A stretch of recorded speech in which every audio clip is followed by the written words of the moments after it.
大家好，我係貓哥嗱。上一集咧就開咗個大皇冠啦，咁啊今集再開佢嘅同門師兄啦，我叫佢就係 Pod Race 啦。咁呢一個咧亦都喺佛山展覽入面嘅一部比較特別嘅車啦，就係 Rocket Bunny 嘅 EG6 啦。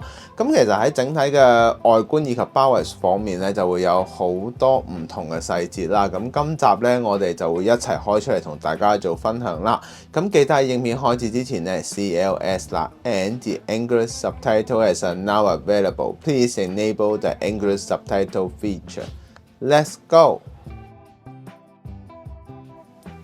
好啦，咁其實咧，我揾翻呢一套車嘅資料其實真係唔多㗎，只係知道咧，三浦先生咧係為咗2017年 SEMA 即係 SEMA 展覽而製作嘅一款車啦。咁佢亦都將舊款嘅 EF 咧重新演繹啦，除咗沙板方面去重新加闊咗之外咧，令到車胎嘅接觸面咧更加多嘅同時咧，喺機件以及馬力上亦都作出一個重新嘅提升啦。喺車身咁輕嘅重量方面，點樣去提升個操控感啦？咁車尾咧亦都換上咗一個巨大嘅尾翼啦，令到呢一架車咁短小精幹嘅情況下咧，依然有強烈嘅抓地力啦。咁喺引擎佈局方面咧，就用翻 B16A 啦，配上全新嘅電機，仲有波箱同埋而呢個馬力咧亦都去到400匹啦。喺一架咁輕型嘅車方面，400匹係乜嘢嘅概念？大家可想而知係非常之誇張嘅。咁再配埋隻超巨型嘅尾翼啦。咁好啦，我哋睇下成架車嘅整體結構啦。好啦，咁大家已經睇到呢一部車啦。咁其實作為一架佛山嘅展覽車，可以話係雙重驚喜啦。第一件事用上咗 Rocket Bunny 嘅套件喺呢架 EG6 上面啦，令到佢整體嘅細節豐富度多咗好多嘅。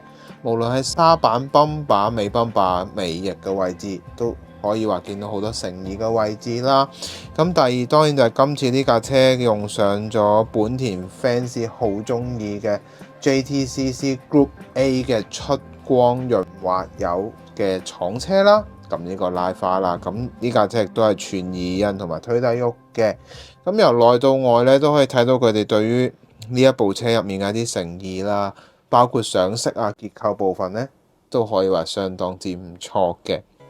印刷清晰立體，而且咧顏色嘅準確度咧，當時我仲記得有同過佢哋嘅主理人 Marchi 去傾過偈啦。咁整體嘅顏色方面咧，亦都係較為純正嘅出光橙色啦，配上一個灰色嘅間距，再加埋一啲車身嘅 sponsor logo 啦，咁就會睇到整體嘅效果啦。咁可動嘅配件方面咧，亦都係有相當之唔錯啦，包括係車頭冚嘅呢一個引擎嘅佈局啦。咁好啦，我哋會由頭講到落尾啦。我哋先從車頭嘅部分講起。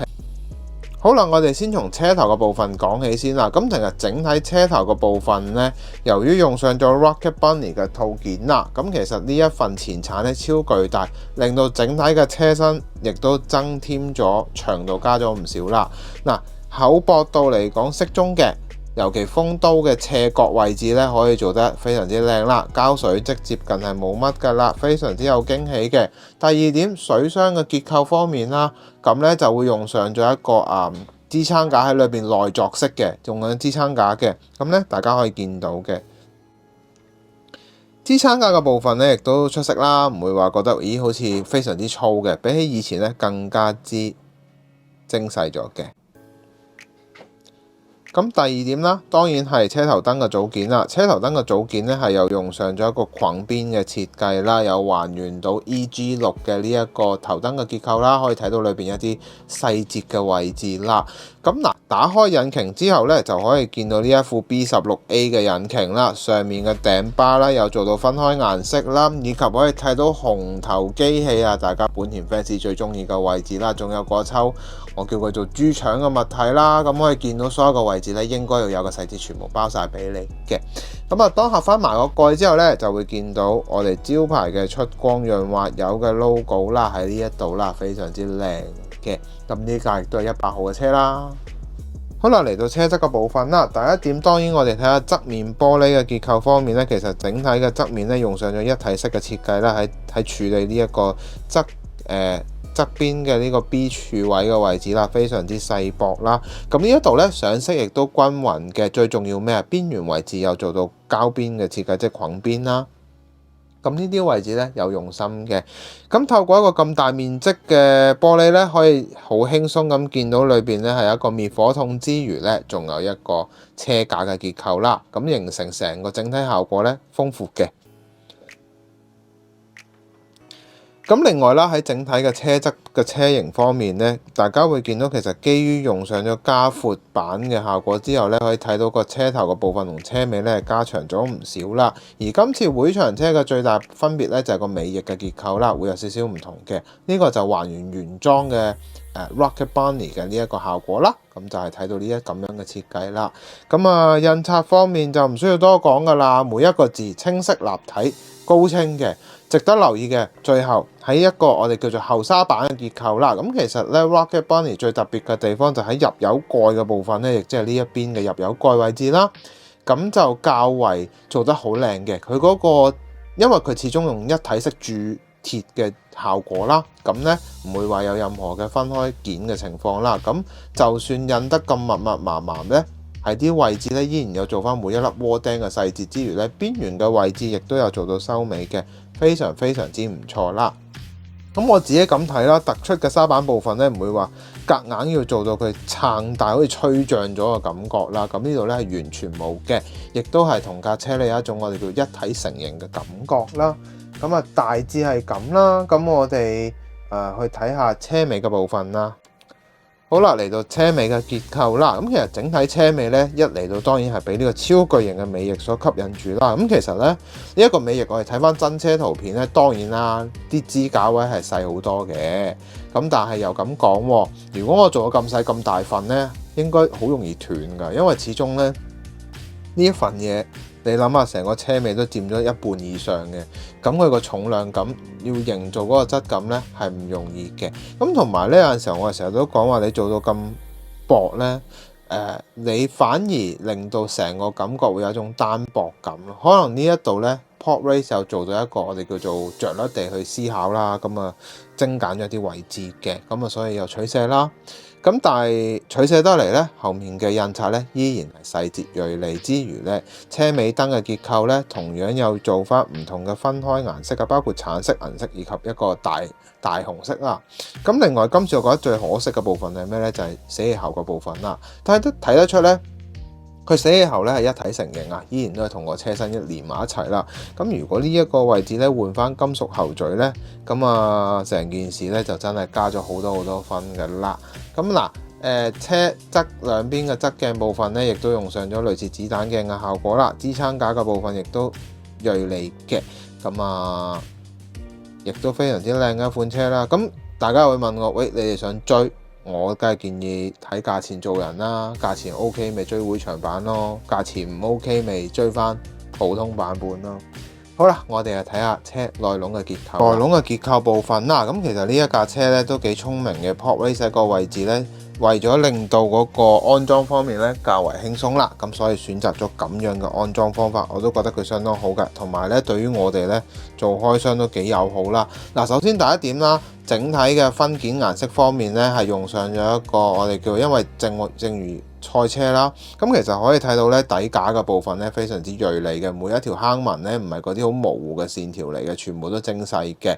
咁第二點見到個小型滅火器啦，呢度可以睇到啦，滅火筒係啦，仲有呢個賽車椅啦，經過咗終極嘅輕量化之後，效果大家可以見到非常之清晰㗎啦。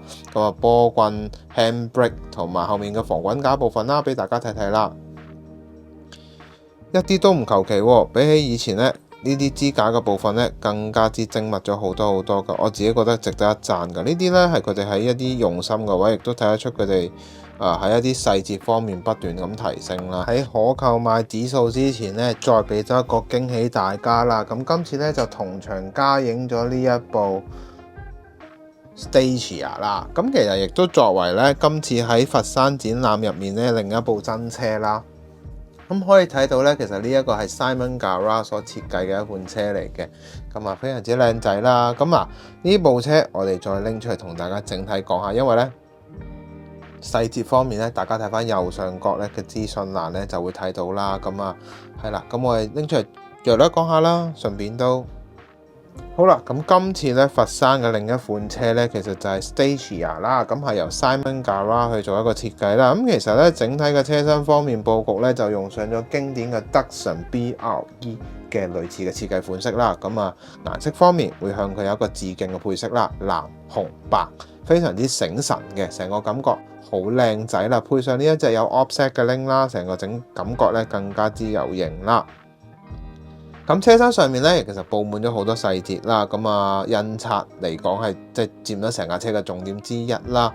咁其實整體嘅顏色發色平均度嚟講咧，亦都做得相當之唔錯嘅，唔會話嗰種咪邊緣位啊、好古怪啊嗰啲感覺啦。咁啊，機器方面就用翻嗰部 RB26嘅機器啦。咁啊係啦，咁啊約略地講一講啊。咁其實最主要咧，當然就係嚟到車頭嘅部分啦，依然會見到今次咧係住 Pod Race 嘅水箱啊，非常之有今次展會嘅氣氛啦。咁啊，仲有車頂嘅部分有呢個 Simon Gara 嘅字嘅，咁呢個應該係佢哋嘅設計啦，即係 Simon 嗰個車神奇車庫入面嗰位啦，去做一個設計啦。